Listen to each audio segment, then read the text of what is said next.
Dans cette série de vidéos, nous allons aborder le travail de Ken Wilber, et si on devait résumer son œuvre colossale à une seule question, ce serait probablement celle-ci.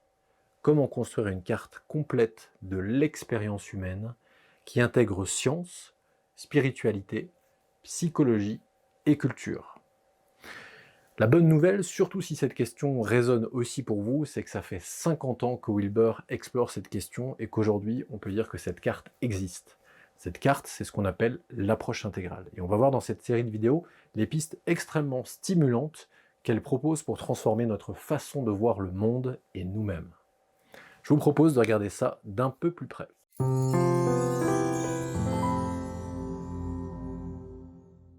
Alors d'abord, c'est qui ce Ken Wilber à qui on doit la théorie intégrale? C'est un philosophe et penseur américain né en 1949 en Oklahoma. Et son parcours est assez fascinant parce qu'il a commencé par des études de biochimie où il était vraiment brillant, passionné par la science, mais qu'en parallèle, il s'intéressait aussi beaucoup à la spiritualité. Et à un moment donné, il a ressenti une forme de dissonance, comme si ces deux dimensions de sa vie, elles communiquaient pas entre elles. D'un côté, il y avait la science qui lui parlait du monde matériel, des atomes, des cellules, de l'évolution, et de l'autre, la spiritualité qui lui parlait d'éveil, de conscience et d'état méditatif. À cette période, il a commencé à explorer ces questions profondes. Il lisait énormément, il méditait régulièrement et cherchait à comprendre comment ces différentes perspectives pouvaient coexister ensemble. Ce qui est frappant, c'est que dès le départ, il n'a pas cherché à rejeter la science au profit de la spiritualité, ni l'inverse. Non, il voulait vraiment trouver une façon de les faire dialoguer, de les intégrer dans une vision plus large. Et en 1973, alors qu'il n'a que 24 ans, il termine l'écriture de son premier livre majeur, Spectrum of Consciousness, le spectre de la conscience, qui sera publié en 1977. Et ce livre, qui a mis plus de 4 ans à être publié après avoir été refusé par plus de 20 éditeurs, a été immédiatement un immense succès et a eu un impact majeur, notamment au sein du mouvement naissant de la psychologie transpersonnelle à l'époque. Tout à coup apparaissait un jeune homme, sans diplôme universitaire avancé, sans position académique particulière, et qui proposait une théorie tentant de relier la psychologie occidentale avec les traditions spirituelles de l'Orient. C'était là la toute première phase de sa pensée, qu'il appellera plus tard Wilber 1. Et il présentait le développement de la conscience comme un processus où on part d'une unité originelle, on se fragmente dans l'ego, puis on retourne à l'unité, mais cette fois-ci de façon consciente. Rapidement, il s'est rendu compte que ce modèle était trop simpliste. Et avec Wilber 2, notamment, dans The Atman Project, qu'il a publié en 1980, son deuxième ouvrage, il a commencé à intégrer les stades de développement de la psychologie. Il a compris que le développement, c'était pas juste un retour à l'origine, mais vraiment un processus d'évolution, où chaque stade transcende et inclut le précédent. La troisième étape de sa pensée, Wilber 3, est marquée par des ouvrages tels que Up to Eden, qu'il a publié en 1981, et où il applique le même modèle développemental que dans The Atman Project, mais cette fois-ci à l'évolution culturelle et collective de l'humanité. Puis il a écrit A Sociable God, 1983, où il creuse encore davantage les dimensions culturelles et sociales de son modèle. Il a ainsi vu que le développement ne se faisait pas seulement au niveau individuel, mais aussi au niveau collectif, dans nos cultures et dans nos systèmes sociaux. Et c'est là qu'intervient une période cruciale dans son parcours. Entre 1983 et 1986, Wilber part dans une période très très intense de méditation et de lecture. Pendant ces 3 années, il a lu comme un fou, plus de 200 livres par an. Il a exploré en profondeur toutes les traditions spirituelles, tous les modèles psychologiques, toutes les théories scientifiques qu'il pouvait trouver. Il cherchait à créer une synthèse encore plus vaste, encore plus intégrative. Et c'est avec Wilber 4, dans les années 90, qu'il a vraiment formalisé ce qu'on connaît aujourd'hui comme l'approche intégrale. Cette nouvelle phase a culminé avec la publication de Sexe, écologie et spiritualité en 1995, son œuvre monumentale traduite depuis peu en français et où il présente le modèle à Qual, All Quadrants, All Levels, qu'on explorera plus en détail dans la prochaine vidéo. Finalement, avec Wilber 5, dans des livres comme Integral Spirituality, publié en 2006, ou son dernier livre Finding Radical Wholeness, il a encore affiné sa vision en intégrant des perspectives postmodernes et en approfondissant les liens entre état de conscience et stade de développement. Ce qui est vraiment remarquable chez Ken Wilber, c'est cette capacité à constamment remettre en question ses propres modèles et à les faire évoluer. Il nous montre ainsi que la vérité, elle n'est pas figée, elle est toujours en mouvement. Et c'est ça aussi l'esprit intégral, c'est être capable de tenir ensemble différentes perspectives, de ne pas s'attacher de façon dogmatique à un modèle, mais de rester ouvert à l'évolution, à l'intégration de nouvelles dimensions. Bien sûr, quand on découvre un peu tout ce travail et qu'on découvre Ken Wilber pour la première fois, ça peut sembler un peu intimidant. Il a écrit une trentaine de livres, certains assez volumineux et denses, et la plupart ne sont pas traduits en français. Et on pourrait se demander par où commencer. Et bien justement, dans cette série de vidéos, je vais faire de mon mieux pour rendre tout ça accessible, vous donner les clés essentielles pour comprendre cette approche intégrale et comment elle peut transformer votre façon de voir le monde et vous-même. Parce que ce qui est vraiment important, c'est de comprendre que l'approche intégrale, ce n'est pas juste une théorie abstraite, c'est vraiment un outil pratique qui peut nous aider à naviguer dans la complexité de notre monde, à mieux nous comprendre nous-mêmes et à trouver des solutions plus complètes face aux défis qui se présentent à nous. Alors, si on devait résumer la pensée actuelle de Wilber, on pourrait la décliner suivant 5 axes majeurs qu'on va explorer tout au long de cette série de vidéos.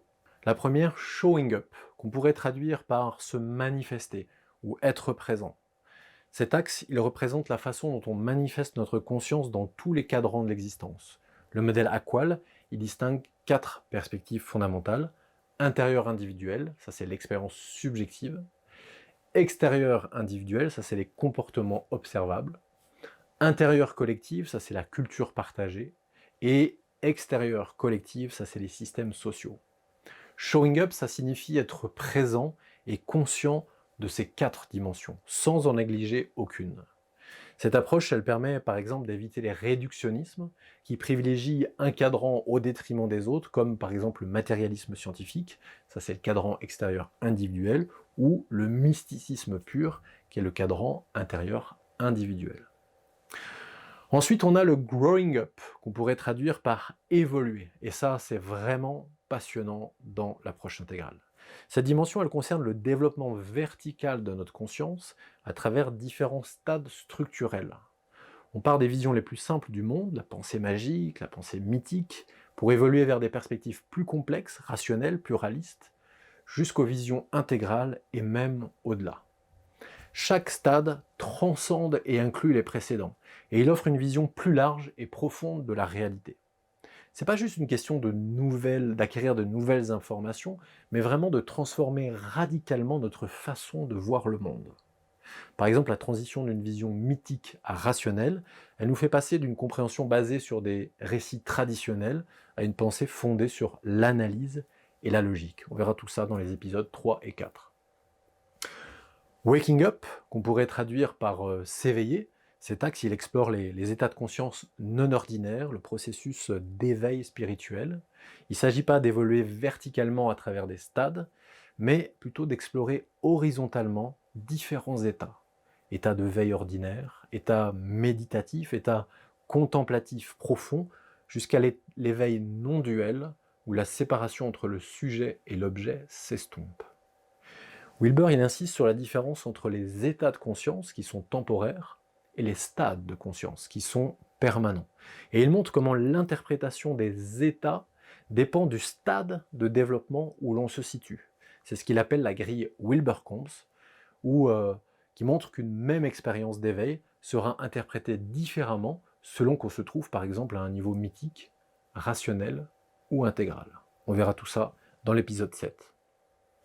Quatrième axe, le cleaning up, le nettoyage en quelque sorte, même si ça ne doit pas sous-entendre que notre psyché serait sale quelque part. Cette dimension, elle concerne le travail psychologique sur nos ombres et nos aspects inconscients. Même en progressant dans des stades de développement ou en explorant des états de conscience profonds, on peut rester prisonnier de schémas inconscients qui limitent notre évolution. Le cleaning up, il consiste à identifier, accepter, intégrer ces parties refoulées ou projetées de notre psyché. Des blessures d'enfance, des mécanismes de défense, des identifications problématiques, etc. Sans ce travail, notre développement il reste incomplet. Et il peut même conduire à ce que les anglo-saxons appellent spiritual bypass, la fuite spirituelle qui consiste à utiliser des concepts spirituels avancés pour éviter de traiter des problèmes psychologiques fondamentaux. Et enfin, opening up, qui indique une ouverture, mais surtout une qualité de connexion. Cette dimension, elle concerne notre capacité à embrasser la diversité des perspectives sans tomber dans le relativisme absolu. Il s'agit de développer une vision métasystémique qui peut intégrer des points de vue apparemment contradictoires dans une perspective beaucoup plus large.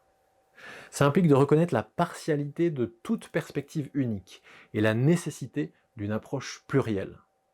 L'opening up, il nous invite à pratiquer ce que Wilber appelle la vision logique, la capacité de voir les connexions entre différents systèmes de pensée, à identifier leurs vérités partielles et à les intégrer dans une compréhension plus complète. Ces 5 dimensions, elles forment donc ensemble un cadre vraiment complet pour le développement humain intégral. Et elles touchent à la fois à l'évolution physique, cognitive, spirituelle, psychologique, relationnelle et culturelle collective de l'être humain. Alors je sais que tout ça peut paraître un peu abstrait au premier abord. Vous inquiétez pas, dans toutes les prochaines vidéos, je verrai toujours à faire le lien avec le quotidien, à vous montrer comment ces concepts peuvent s'appliquer très concrètement dans vos relations, votre travail, votre développement personnel. Parce que l'approche intégrale, c'est avant tout un outil pratique pour vivre une vie plus riche, plus consciente et plus harmonieuse. Et si vous avez déjà envie d'aller plus loin, je vous invite à aller voir toutes les infos sur ma formation à l'accompagnement intégral que vous pourrez découvrir avec le lien que je vous donne ici tout en haut de l'écran et vous retrouverez aussi dans le descriptif de la vidéo. Dans la prochaine vidéo, on va donc commencer par explorer plus en détail ce fameux modèle AQAL qui est vraiment au cœur de l'approche intégrale. On va voir comment il nous permet de cartographier toute expérience humaine à travers ces différentes dimensions et comment il peut éclairer nos choix au quotidien. Je vous dis à très bientôt pour ce voyage ensemble à travers l'approche intégrale de Ken Wilber.